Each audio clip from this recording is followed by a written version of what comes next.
But God won't allow a difficulty unless He's going to somehow use it for our good. This means everything that happens in life, we may not understand it, but if you'll keep the right attitude, it'll push you further into your destiny. Every closed doors, the delays, the person that did you wrong, the loan that didn't go through, God says, it's all good. I'm in control. And when you understand this principle, life is much more freeing. You don't get upset because a coworker is playing politics, trying to keep you down. You know it's all good. God allowed it, and He's going to use it. You tried, but the business didn't make it. You don't give up on your dreams. You know it's all good. It's a part of the process. Even simple things. You get stuck in traffic. You don't let it frustrate you, ruin the rest of your day. You know God is directing your steps. He may be keeping you from an accident, or He may be developing patience in you. Whatever it is, keep the right perspective. It's all good. This boils down to trusting God. We're never going to understand everything that happens in life. If you try to figure it all out, you'll be frustrated. God has an advantage. He can see the big picture for our lives. He knows where the dead ends are, where the shortcuts are, where the bumpy roads are. And sometimes He'll close a door that we're asking Him to open because He knows it would be a waste of time. When you're a mature person, instead of getting bitter, you say, God, I trust You. I may not like it, but I believe You know what's best for me. Some of the things that God has in your future, if He gave them to you right now, you couldn't handle it. He loves you too much to let it happen. He's developing your character, growing you up.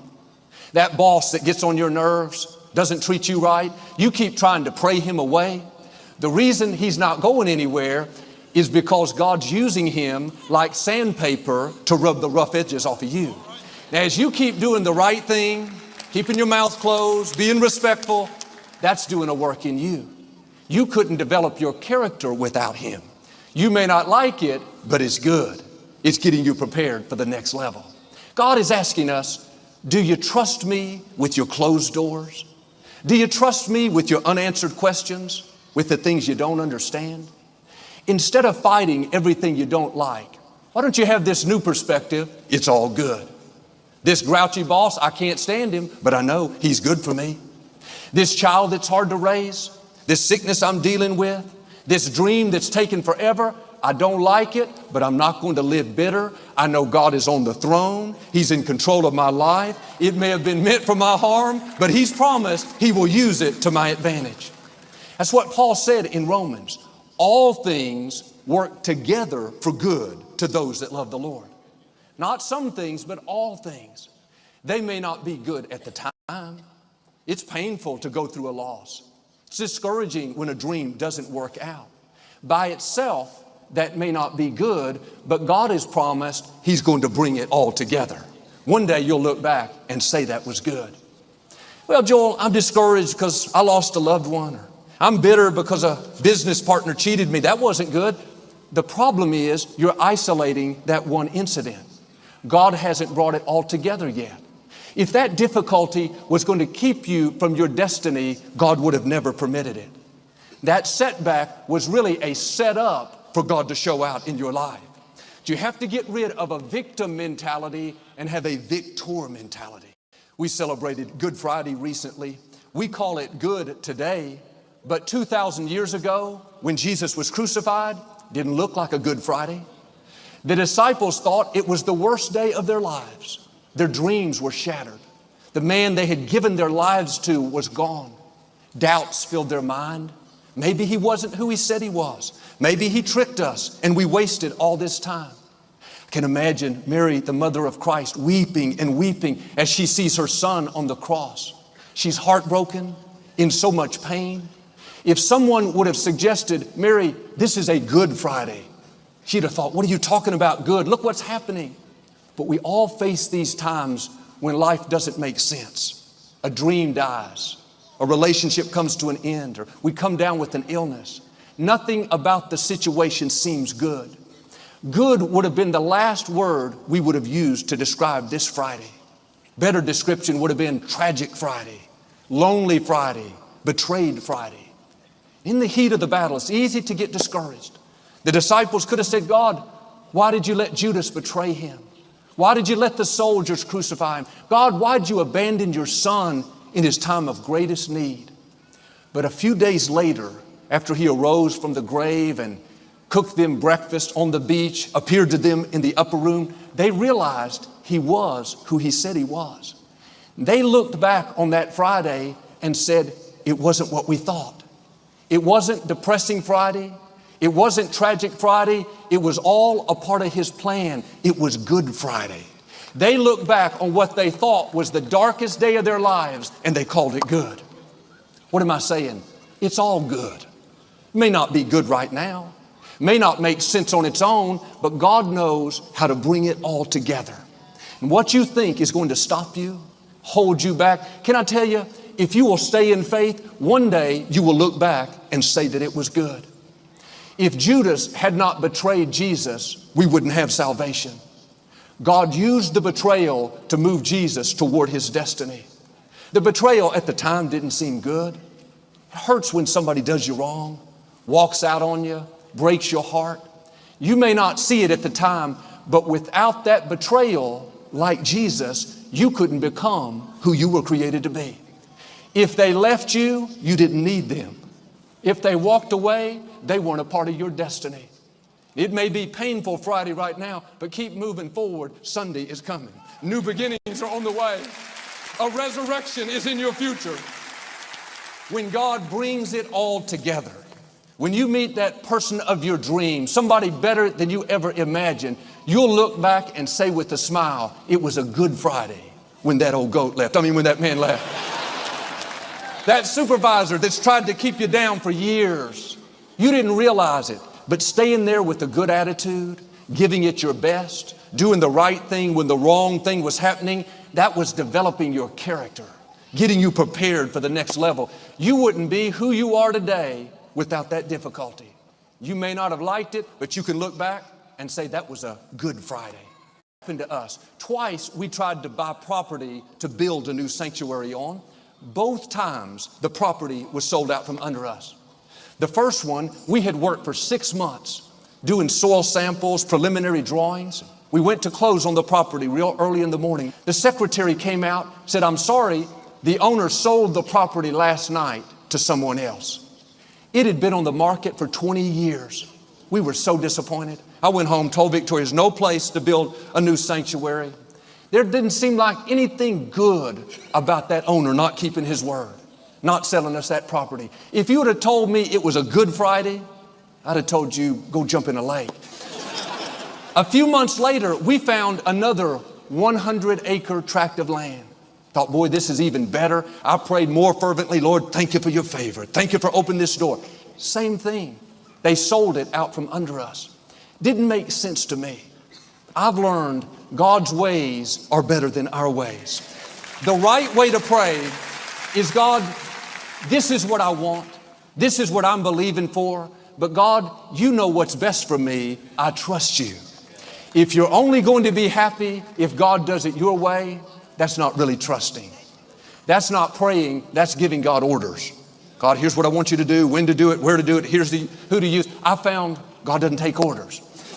But this is one of the main reasons we get frustrated, discouraged, because it's not happening our way. But when you develop this trust, you let God do it His way. You know it's all good. If the door opens, you thank God. If it doesn't open, you still thank Him. About 6 months after that last property sold, we received word that this place was coming available, the former Compact Center. I realize now the reason God closed those doors is because He had something much better in store. God can see things that we can't see. Now I thank Him for those closed doors. I look back and say, that wasn't a defeated Friday after all. That was a Good Friday. That was God keeping me from less than what He had in mind. And sometimes God will close a door because we're believing too small. You may have dreams that haven't worked out yet. You too have had some disappointed Fridays. Don't get discouraged. God knows what He's doing. Keep honoring Him. Your Sunday is coming. He's going to open doors bigger, better than you ever imagined. My father went through a great disappointment. He had pastored this church for many years, given his life to the people. They just built a new sanctuary. The church was growing. He was on the state board for his denomination on his way up. His future looked very bright. But my sister Lisa was born with something like cerebral palsy. My dad began to search the scriptures with a new set of eyes, fresh eyes. And he saw how Jesus went about healing people and how we're supposed to live an abundant, overcoming, victorious life. He went back and shared this with his congregation, thinking that they would be excited too. It was just the opposite. They didn't like his new message. It didn't fit in with their denominational teaching. He ended up having to leave that church. My mother had lifelong friends that never spoke to her again. They felt betrayed, discouraged. Nothing seemed good about having to leave a position you'd worked so hard for and leave people that you'd grown to love. Seemed like a dark Friday, a lonely Friday, a betrayed Friday. But just as God opens doors, God closes doors. And God knew my father would never become who he was created to be in that limited environment. And we love the open doors. We celebrate God's favor. But when the door closes, it takes maturity to say, I don't understand it, but I'm not going to fight it. I'm not going to get bitter. God, I trust. My parents, instead of sitting around in self-pity, thinking about what they had lost, they went out and started Lakewood Church in an abandoned feed store with 90 people. It grew and grew to a church of thousands. We're still going strong today. Looking back years later, my father would tell you that betrayal, getting pushed out, that was a good Friday in his life. That pushed him into the fullness of his destiny. At the time, it didn't seem good. When you're hurting, disappointed, every thought will tell you, this isn't fair. God, why did you let this happen to me? I'm asking you to trust him. God knows what he's doing. It may not seem good, but when he brings it all together, you'll look back and say it was a good Friday. I couldn't see it at the time, but it was good that they sold the property out from under us. Jesus would tell you it was good that Judas betrayed me. My father would tell you it was good that I got pushed out of that position. See, sometimes your enemies will do more to promote you than your friends. If my critics had not been so vocal, I would have never learned to pray like I pray. When my dad went to be with the Lord, if I had not overheard people saying, he can't do it, the church is never going to last, I would have never had so much determination. Some of my critics, I need to write them a check. They thought they were going to stop me, discourage me, intimidate me. They don't realize God used them to light a fire on the inside. They helped me learn how to pray bold prayers, how to declare God's favor, how to be a victor and not a victim, how to stand strong and fight the good fight of faith. They meant it for harm. God used it to my advantage. What am I saying? It's all good. Even your enemies. Quit complaining about the opposition, the people trying to push you down, make you look bad. They don't control your destiny. God does.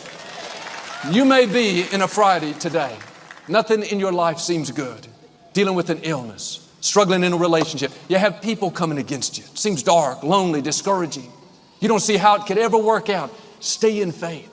God wouldn't have allowed that if it wasn't going to move you towards your destiny. You're in Friday. The good news, Sunday is coming. When you see your resurrection, when God vindicates you, promotes you, heals you, restores you, when he pays you back double for that unfair situation, that's what turns defeated Friday into good Friday.